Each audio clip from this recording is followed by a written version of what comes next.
Caríssimos alunos e alunas, tudo bem com vocês?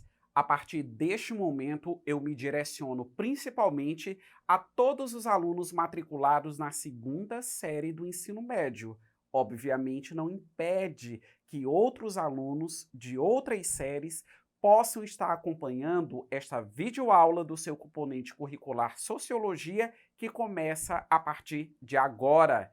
Iremos tratar a respeito do neoliberalismo. Este é o nosso tema e eu sou o professor Ney Araújo.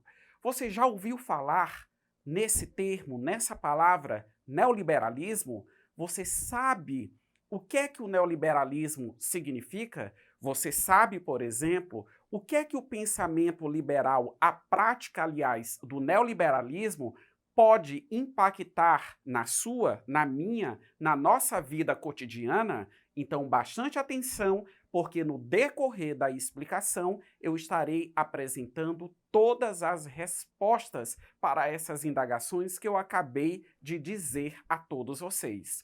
Vamos começar primeiro com um conceito? Visualizem em tela, se puderem, façam a anotação, registrem no caderno o entendimento de vocês a respeito do assunto e as dúvidas também, para você poder interagir com seu professor ou professora de sociologia. Mas vamos visualizar e acompanhem com bastante atenção a leitura do conceito. Neoliberalismo.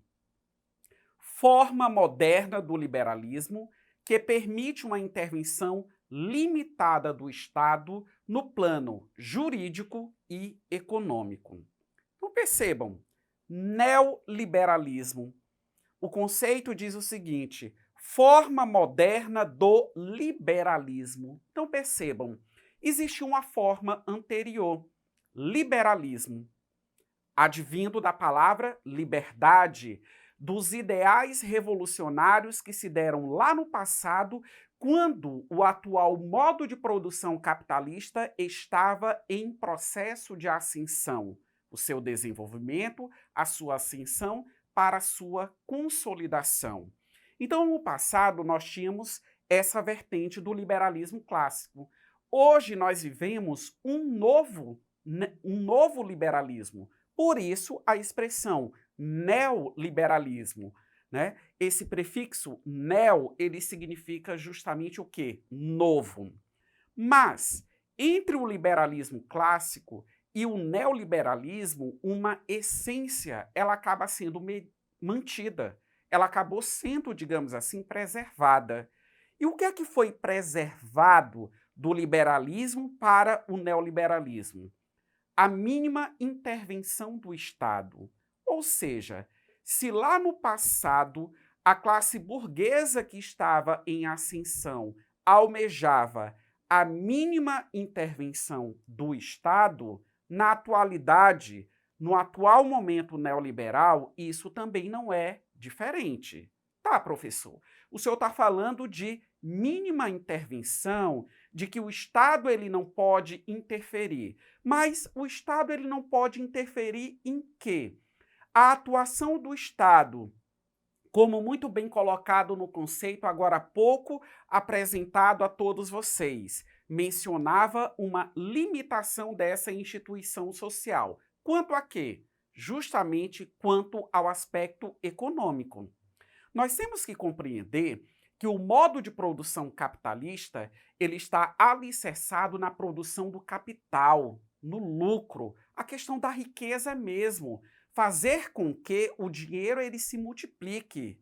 Nós sabemos que na divisão de classes que existe no modo de produção capitalista, nós temos aqueles que são os detentores dos meios de produção, ou seja, eles possuem a posse dos tipos de propriedade e que, através delas, essa riqueza consegue ser produzida, digamos assim. Ou seja, o dono da indústria, ele tem toda a estrutura necessária para a produção, não só das mercadorias, mas para que, através dessas mercadorias produzidas, ele possa obter justamente o lucro, o capital.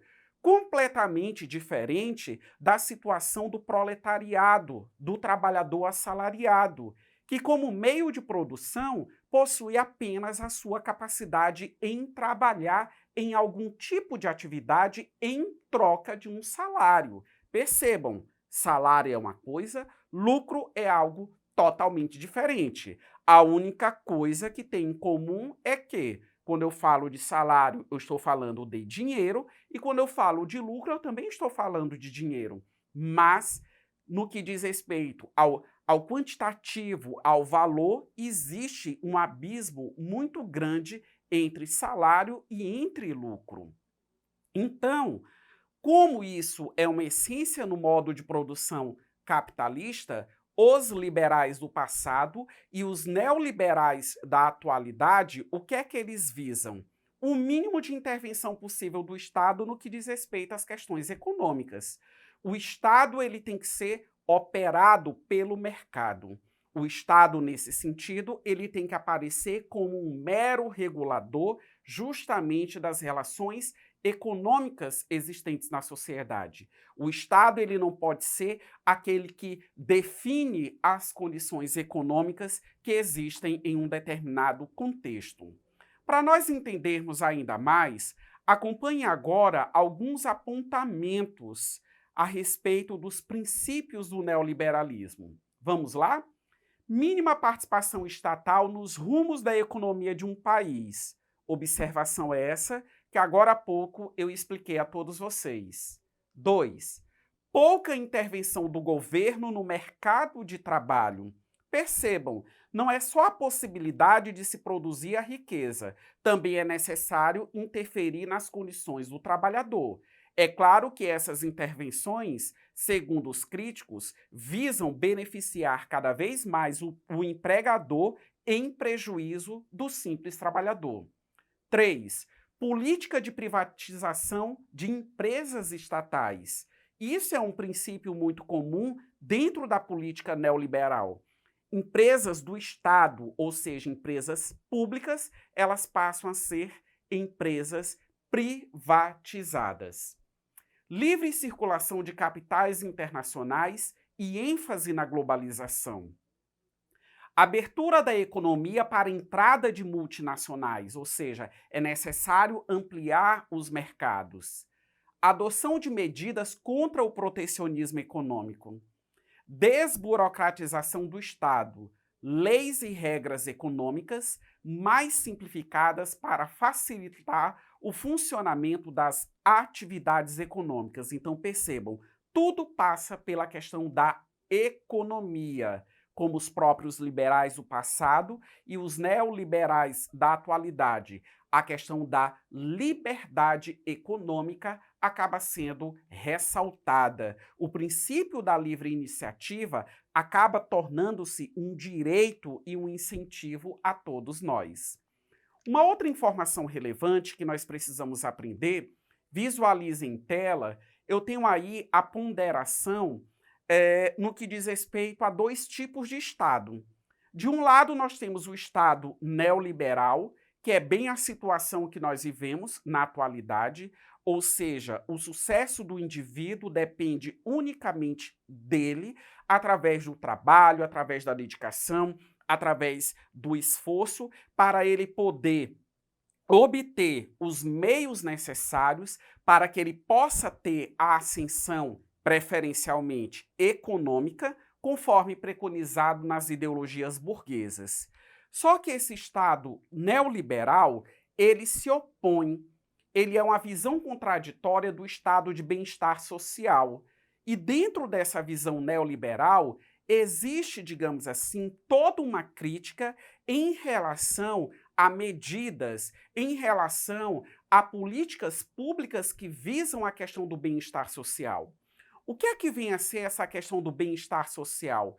É quando o Estado ele toma para si a responsabilidade no sentido de viabilizar acesso e efetivar políticas públicas e serviços na sociedade. Então, por exemplo, quando nós observamos a realidade brasileira, nós sabemos que o sistema de saúde no nosso país ele é operacionalizado por uma política pública que atende pelo nome de Sistema Único de Saúde, o SUS. Tem as suas falhas, mas o SUS acaba sendo um exemplo de uma medida de bem-estar social adotada pelo Estado. Obviamente que, em uma visão neoliberal, uma política pública, digamos assim, como o SUS, acaba sendo uma política, uma execução de um serviço, de um direito que acaba não sendo vista com bons olhos para os interesses até então dominantes. Agora, caros alunos, chegou o momento do nosso exercitando. Bastante atenção. Acompanhem comigo a leitura do enunciado e as possibilidades de resposta. Vamos lá. A partir de 1989, a América Latina incorpora o neoliberalismo. Este modelo, contestado por diferentes grupos e movimentos sociais, caracterizou-se neste continente por: alternativa A, atenuar as diferenças sociais e a dependência em relação ao capital internacional, ofertando o pleno emprego. Alternativa B, estimular o desenvolvimento do campo social e político e implementar uma sociedade mais justa e igualitária.